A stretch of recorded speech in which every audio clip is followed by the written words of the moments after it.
Hey everyone, and welcome back to another Movie Mates review. I am Matthew, once again joined by my wonderful co-host and best friend. Callum. Hey man, great to see you. So, as you've seen by the title, it's the penultimate episode of Loki that we're reviewing today, episode 5. Um, so yeah, it's a Easter egg filled episode, but you probably won't from this discussion. You're probably not gonna, if you're into that sort of comic book lore stuff, this probably won't be the review for you because we're not super sort of big comic book readers these days anyway. So yeah, I'll probably say if you're into those sort of really obscure Easter eggs, go check out New Rockstar or something. But then come back to us. Don't just leave the channel yet. Come back to us for the review. Um, but yeah, it's a very interesting, different episode from what we're used to. So I'll pass over to Cam to explain what's been happening in the show so far. Yeah, I'll be honest. We are obviously taking notes during the film or during the TV show. So I do miss a couple of things visually. So when I heard about certain things after the fact, I was surprised myself. And I had to go back and rewatch certain scenes. But there are some big stuff here.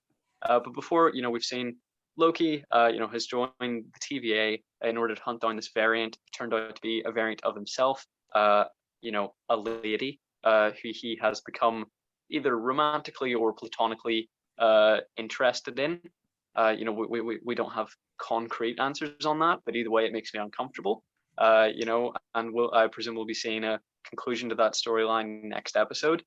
So in this episode, Mobius, Sylvie, and Loki are all in this area called the Void, which is the point before the end of time, where all the branch timelines are come to or are sent to die, essentially killed by this giant dog-like entity that just wipes them out. And within this episode, as Matthew said, we see a lot of visual Easter eggs to the past MCU and to the comics. And there's a lot of interesting stuff here. Not quite the episode I expected, but one I was very happy with. I absolutely agree. Absolutely agree, mate. It's a very it's a very different episode, but I think it still works really well. Just before we go into this review, if you want to check out our previous reviews of the TV show, you can. I was about to say TVA there. TV show, you can check out our Loki playlist as well. And and yeah, please be sure to like, subscribe, and comment your thoughts down below on the show. We'd always be there to read them. And plus, we're doing our 100th episode of the podcast soon as well. So we're doing like a Q&A sort of thing. So if you want to like leave any comments in the comment section down below, we'll always be there to read them, and hope, and yeah, we'll do that for the 100th episode. Um, but yeah, I mean, like as I say, I think we both, said this off the podcast candidly. We don't have a lot of notes here, and as I said, all four of my notes are literally the four visual Easter eggs that I saw, so I don't have any plot-based things. But luckily, Do you want to pick them out now? well, yeah, I mean, the four things that sort of jumped straight away at me. Well, the first thing is Alligator Loki, which I thought was, it's not, I don't know if that's a character from the comics. I just thought that was cool. I thought it was maybe like an offhanded sort of reference from the teaser of the last episode, but weirdly has a big part to play, or a reasonably big part to play here. The other three were the Thanos helicopter. I thought was quite See, funny. this is the big one that I just didn't see while I was Yeah, watching the episode, yeah. because that's absolutely huge to me, and I think I would have freaked out had I seen it. I don't know how I missed it, because Mhm. that I know for a fact I wasn't taking notes at that point, because I went back, looked, and it was the scene where they're re-entering their bunker, bringing along the Loki that we've been seeing throughout the series. So it wasn't a moment that I missed. It's just one that I was completely oblivious to. One I had to double check as well on a sort of replay of the scene was like a giant yellow jacket head, which I had saw. Yes, I'm not sure if I also missed that. that was what that was, wasn't it? Like I didn't Yeah, yeah, listen, yeah. And then the last one was Throg, which was probably the biggest one of the episode and probably the yeah. most noticeable. I thought that was probably a major one because I think that character actually is appearing in Thor: Love and Thunder, if I'm not mistaken. So I think that's a very interesting little Easter egg there. Yeah, I don't know how they're gonna explain that. There must be further complexities to the multiverse than this show is presenting. They must be just making up the lore, because how is it possible? I mean, I'm conflicted, because of course the character of Throg comes from the same animal verse as Spider Ham, and various other you know Marvel characters. I know there's I think Captain America is a cat or something. I may be mistaken there, but obviously there's an animal verse with the Avengers as animals, and there was a previous reference in previous Thor films where Loki in the past did turn Thor into a frog, so it could be a variant of that incident, or it could be Throg from the actual animal universe.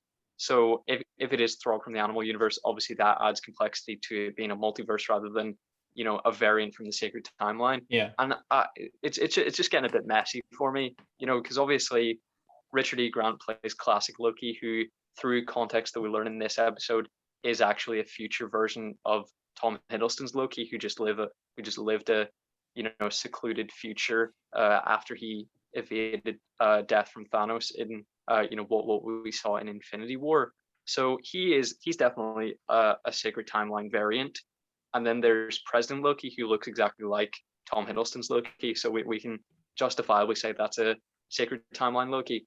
But Kid Loki looks very different to Tom Hiddleston's child version that we saw in Thor. And then Sylvie, of course, born female, and then boastful Loki doesn't look anything like Tom Hiddleston's character. So it's just a question of like, are these really a shape-shifted Tom Hiddleston from the Sacred Timeline, or are they from a different universe? I feel like Marvel just wants us to swallow this pill and not ask any questions. But if they don't give us concrete answers, and if they do give us concrete answers that conflict with logic, I think I'll be calling a lot of this into question next week. Yeah, I think the only way they could potentially resolve this in my head is if it turns out the whole TVA Sacred Timeline thing was bullshit and that they were just disguising it for the multiverse, and then that would sort of explain why the variants look different. Because if they're variants, you'd think that unless there's some kind of difference in time of conception, which could be feasible for a female version,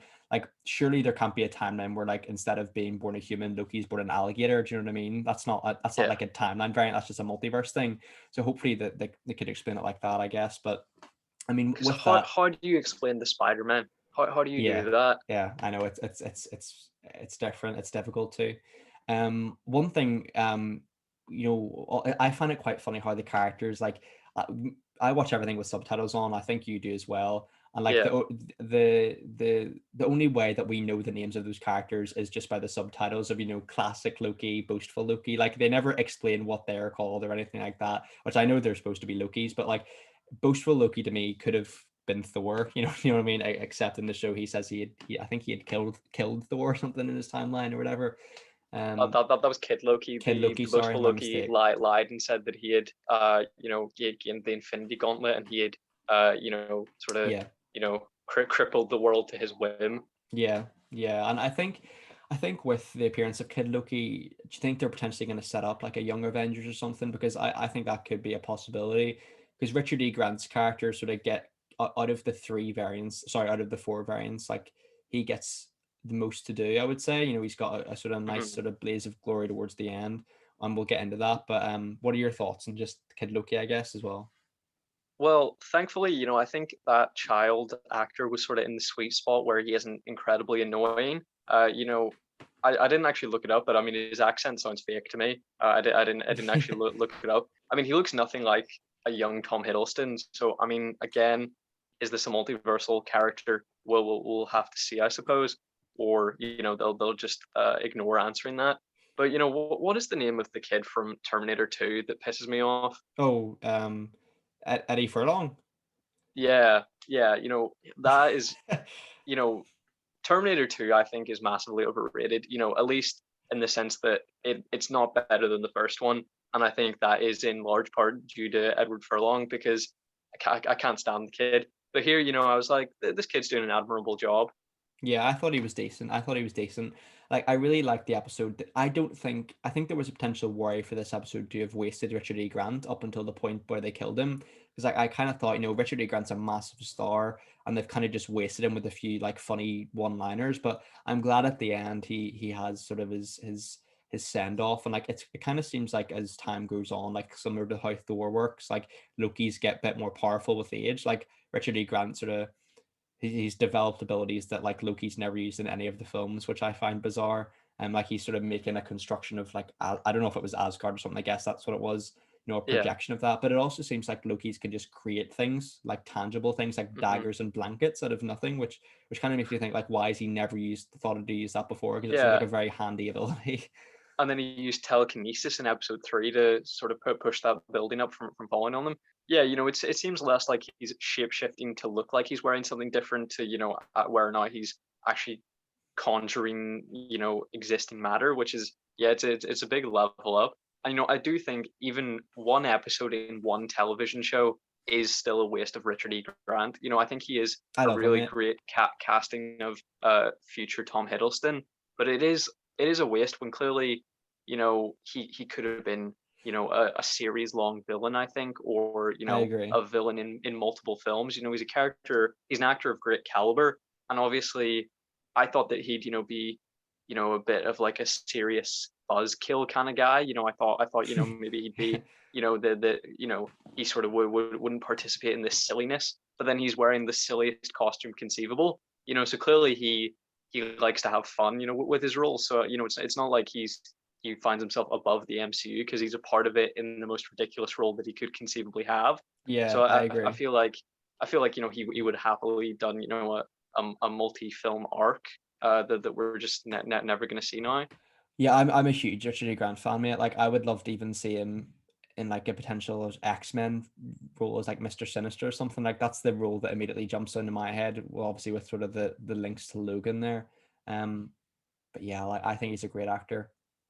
I With this show, with each episode getting more and more weird and wacky and action packed, like it worries me for when if I rewatch the first episode and like the first episode just seems so like mundane when you compare like that when these episodes like they're on this planet and they have to escape from the planet's destruction or they have to go to the end of time and stuff like if you compare that from the events in the first episode like I get the show has to progress the stakes and stuff and get reveal more and more but like the first couple episodes just seem so like say painfully average compared to the later ones. Like that's a good thing for the show because like it's getting better to Yeah. me. But I don't know. I think it feels like a totally different show from when it started, which it goes to show the amount of twists and turns in there. So fair play. Yeah, because now, yes, since everything that we've learned in episode 1 has been pretty much shattered and proved untrue, it will be weird to go back, but I think it's still going to be perfectly enjoyable. And I look forward to that. But I think one thing that is key and necessary is binging it. I think Yeah, mate. if you're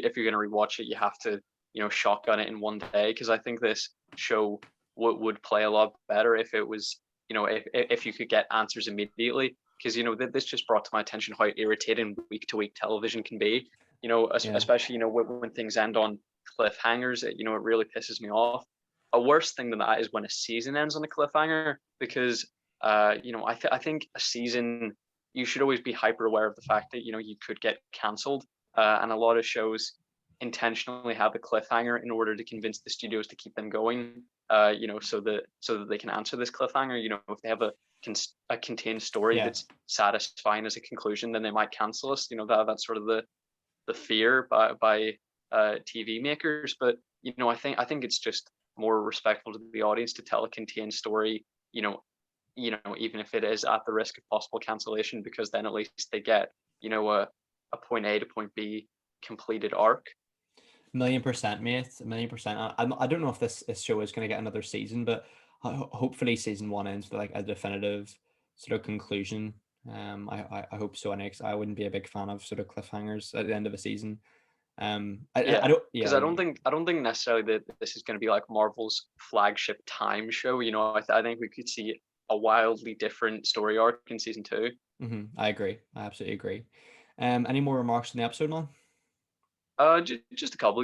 Of course, we've mentioned Sylvie's relationship with Loki a lot, and how unsettling it is at the concept of him, being romantically linked to someone that I view more as his sister than a variant of himself. Yeah. And uh, the director of the show, Kate Herron, has said that potentially it's more platonic than romantic. But I don't know. The way he looks at her is a bit unsettling to me. Yeah. I wish that his relationship with Sylvie was just as a vehicle, as like a metaphor for his realization that he should like himself. I mean, I don't think he should. You know, I recently, been rewatching all the films that I thought were sort of average in the MCU, and trying to maybe enhance my opinion. And every one I've watched, I've enjoyed so much more than I did when I watched them the first time. You know, Mm. I pretty much watched. I've never liked Loki as a character, so I rewatched every film that he'd been in. I watched Thor, The Avengers, Thor: The Dark World, Thor: Ragnarok, Infinity War, Endgame. So I sort of had this fresh perspective on the Loki character. I know of all the Lokis to bring back, the 2012 one is the one that is like the least redeemable.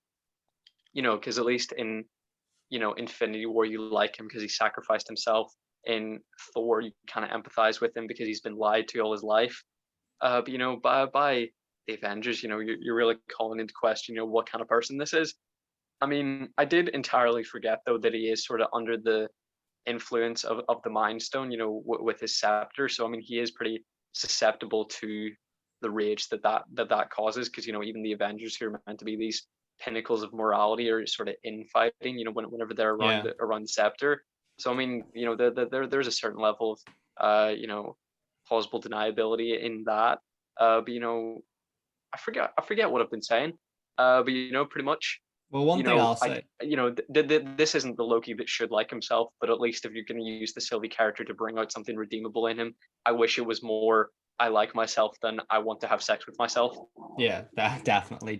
Like, I would absolutely love if the show had sort of portrayed this version of Loki being a bit more sympathetic every episode. He's becoming a better person, and then by the end, it was just an elaborate ruse to get everyone on side before he snakes them over. Like, I would No, absolutely love that. I would absolutely love that, because that would have been, because like the 2012 Loki is I like man's or not. My man's a killer. Like, my man is like gouging out eyeballs. Like, how is this the same guy? He's like a lovable sort of cuddler who puts blankets over people. Like, I would absolutely love it if he like kills Mobius, kills Loki, no. everyone.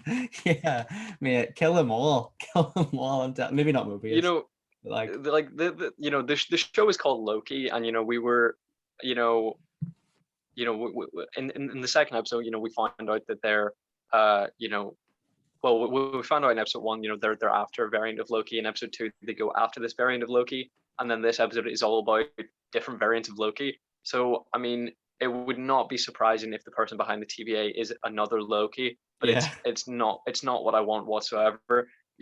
People are sort of making the call that it could be Kang, which with the presence of Ravonna Renslayer, that's a very reasonable idea. People are sort of making fun of the idea of people's false expectations and connecting that to the idea of Mephisto with WandaVision.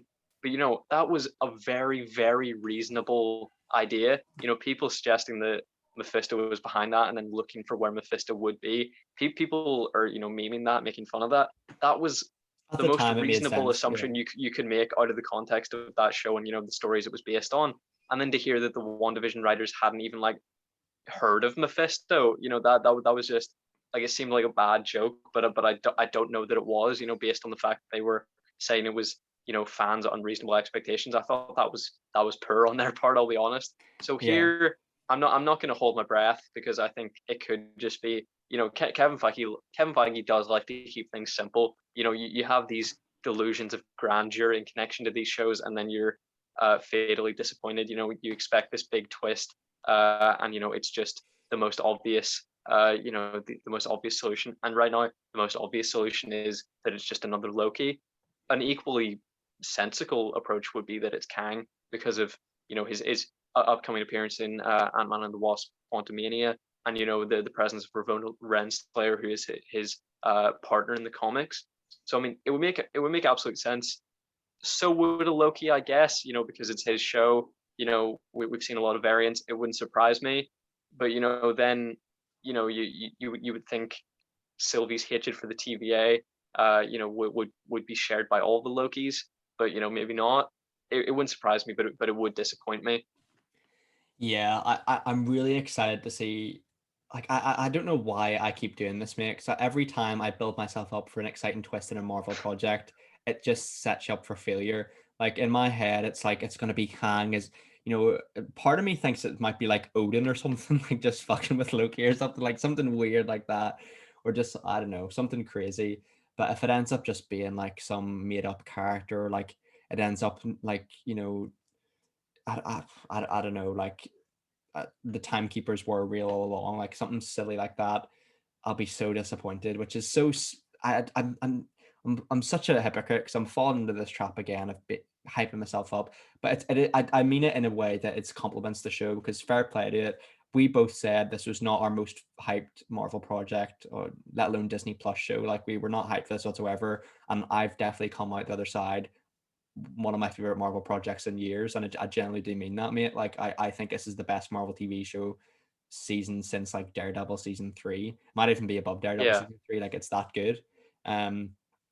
But yeah, I don't have anything more to say in the episode, mate. If you've got anything else to say yourself. Yeah, pretty much, just as you're saying, that there was no standard in our mind that it had to meet, but now, because the show has been so good, it has to meet the standard of what it's already built, and if it Yeah, doesn't do that, expectations change, so it they will do. be Yeah, disappointing. Yeah, it has nothing to do with expectations. Like, it's just, the the precedent that they've set so far. I think that needs to be either ramped up or at least met.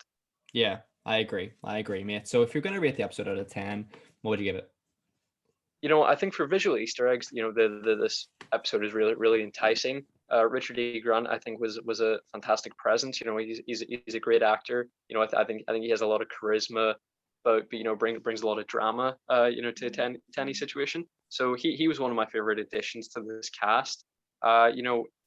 It was a bit better, I think, as a side story in comparison to episode 3. But I do like, when they connect to the main narrative, a bit more.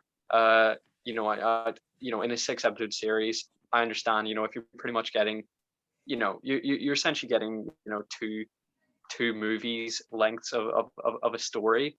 So you do have a little wiggle room to, move it to the side just a little bit. So, Yeah, in a 6 episode series, two sort of side story episodes, I think, are permissible. So I didn't really have a huge issue with that. It wasn't what I expected from the episode, but I wasn't disappointed, or I didn't not enjoy it in any way. So, it was all positive, really. One fun fact I forgot to mention. Do you remember a few years ago on Britain's Got Talent when a woman egged Simon Cowell? yeah, I do. Yeah, Yeah, I do. Yeah. yeah. I found this out a few days ago. She is actually the composer for this show. Shit, I was literally about to say, mate, like the score for this show is probably the best since like the Avengers theme or something like that. Like, it's actually fantastic. I've actually been listening to it as Yeah, well. It's that's a goodie. That's a good like fact, mate. That's amazing. yeah. Yeah, I would say, she's right up there with, like, Ludwig Göransson, who did The Mandalorian. Like, so I'd smell an Emmy, potentially. Yeah, I was about to say, like, that is what I mean, that's a fantastic. I was literally trying to find her name there, but I couldn't find it. Her name's Natalie Holt. Natalie Holt. That's really interesting, mate. That's a good wee fact. Um, yeah, I mean, the score for the show is fantastic. Especially during like the big action scenes, or whatever. It's great.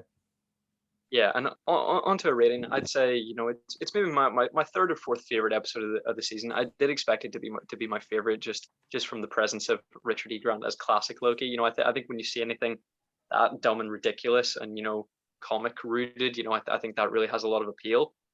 So I did expect it to maybe be my favorite episode, but I do think episodes 2 and 3 are maybe, just a notch above. So in comparison to the rest of the series, I'd give it probably a 9. I'd have to concur. I'd have to concur. Yeah, I think this episode. One thing I find very strange about this show, but strange in a good way, is that like every episode feels like a bottle episode in terms of like it's its own self-contained story. Like, I think you could rewatch the Lamentus episode or this episode and just watch it by itself without having to watch the show, because it almost feels like a short film. Like, every Mm, episode is like a different adventure, similar to like how Doctor Who works. Like, I know I've said that before. yeah, Like, there's no sort of strict adherence to the narrative there, and I think that really works for the show. Um, yeah, and it's a bit like Rick and Morty, where every yeah, it time it is. could Yeah, conceivably be different versions of the characters that we're watching. If it revealed at the end each episode has been a different combination of a Sylvie and a Loki, like, you wouldn't be that surprised. You'd be like, okay, every time they've been doing something different, Yeah, it exactly. wouldn't massively shock you. Exactly. So yeah, and just for Alligator Loki alone, mate, I absolutely have to give it a 9. A really good episode. Really excited for next week's conclusion. I'll be a little sad with next week's conclusion. Like I always get to the stage of Yeah, these shows, like it's always like when a Riverdale season ends, like you just get so used to it being in your tragic. you just get so used to it being in your life, and then when like an episode doesn't air one week, you're just like, oh shit, it's a bit annoying. Hopefully this gets a second season, because like you said, I think a second season could go down like a totally different route where like the TVA wouldn't need to be involved. Like Loki just could just go on adventures, sort of the Rick and Morty style, I think. But yeah, Hmm. thanks very much for today, mate. Had a good recording session Thank with you. you. Thank you very much to everyone who's watched this episode. As I say, please be sure to like, subscribe, and comment your thoughts on the show down below. We'd love to hear them. And of course, our email and our iTunes link is always in the description for you guys. So yeah, thanks guys. Hope you're all safe and well. Your family and friends are all safe and well too. Take care, and we'll see you later. Bye bye.